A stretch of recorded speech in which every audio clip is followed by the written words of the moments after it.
Hey spoon crafters and bush carvers out there, this is Max from Woodsman's Finest and welcome to another episode in my Spoon Carving 101 series.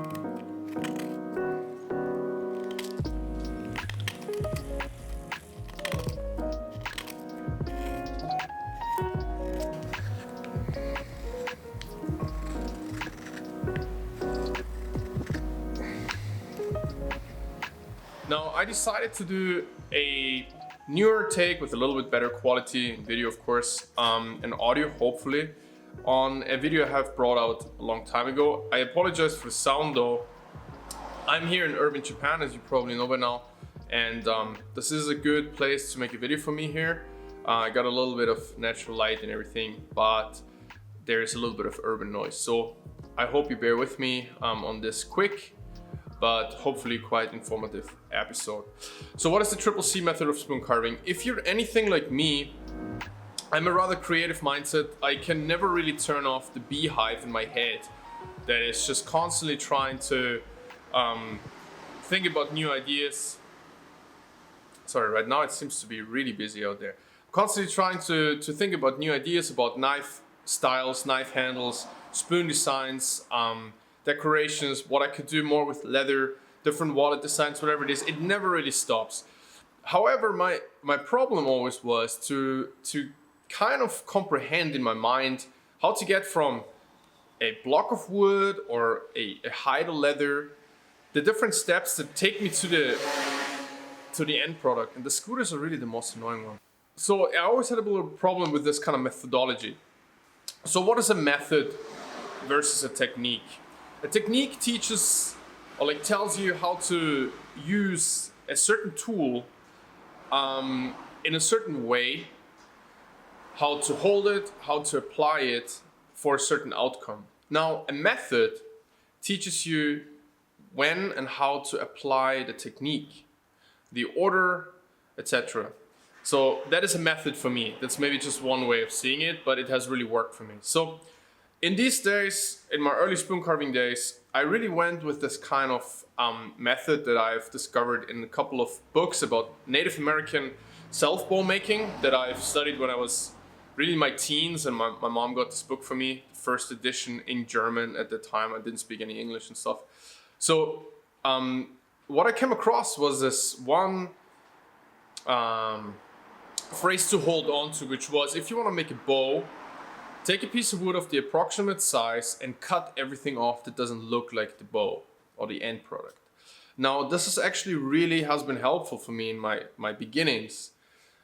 But the problem was that I just basically started to see this spoon, right, in the block of wood, or I tried to see it in there, and then I just, like a beaver, whittled my way from all sides, basically like a CNC machine, slowly discovering whatever was in there. And that is really a tedious and kind of confusing way of going about it. Now, not everybody is like that. Some people are very talented with this kind of focused and very, very mathematical kind of approach to getting to an end product, but it's unfortunately not me. So at this time as well, I really understood that naming certain techniques and products, and especially acronyms, would like help me personally very much with my busy mind to kind of stay on the money and stay focused. So I came up with the name Triple C Spoon Carving Method, or the method, the Triple C method of spoon carving. And I did a video back then about it, but I wanted to add a couple of things this time and talking about the method versus the technique and why I came up with it. So the triple C method of spoon carving, of course, has the 3 C's, which is crank, circumference, and cleaning. So all 3 keywords in this method basically give me somewhat of an order. Now, seeing a spoon for what it is, which is a 3-dimensional item that has to be, also taken care of in that manner, it was really a little bit easier for me to just break down this piece into its dimensions, which sounds pretty complex. But what I mean by that is I'm working on each dimension, or like the two-dimensional parts first.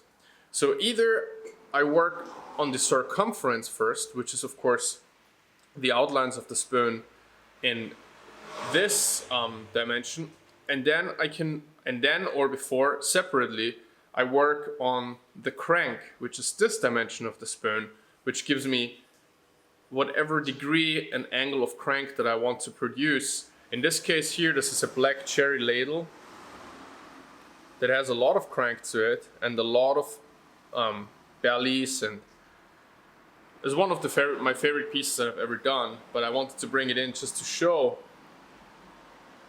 all of the different dimensions you have to take care of.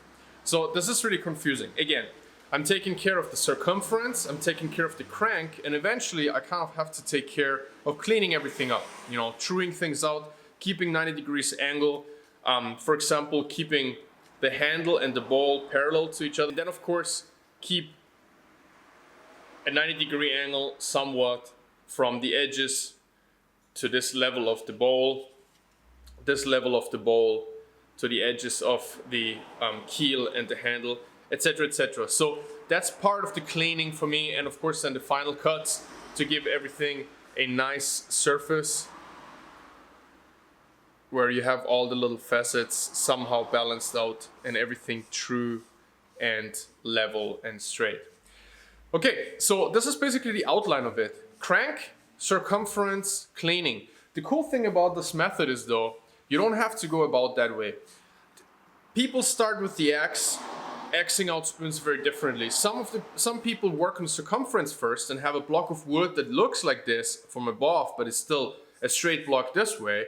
And then they crank in, or like axe in the crank afterwards, which is how I started and how I taught spoon carving before. However, since then I have gone to a different method where I start my crank first and then I put the circumference with the axe in. Some people put the top crank in first, I put the bottom crank in first, so orientate myself on that. It gives you a lot of freedoms, but at the same time, you can still always reference to the method of the triple C's if you're getting kind of lost, especially in the beginning of your spoon carving. And that's what I wanted to do. I wanted to give a guideline. I wanted to give a guideline, something I can always refer back to if I'm getting lost somewhere, chasing this three-dimensional shape inside a square block with whatever grain is in there as well to make it more confusing, where I want to put the spoon in. This here was from a cranked piece of wood, so I also needed to find my ladle in this cranked piece of wood somehow.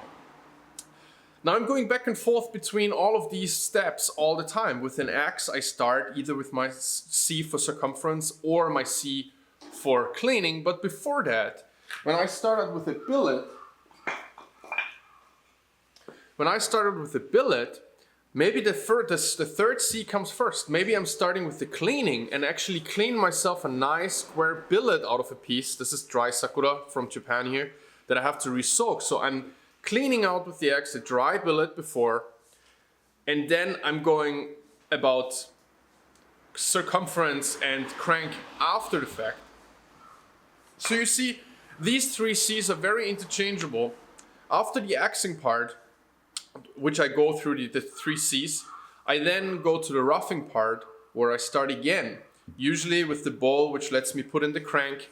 Then I start with the circumference, clean it up, or rough it out to really 80%, and then I work on the crank, and then I clean it basically where it's really these 80-85% done, where I put it away and let it cure before I do really my final finishing cuts, which I again start with checking the circumference if everything is parallel and the way I want it.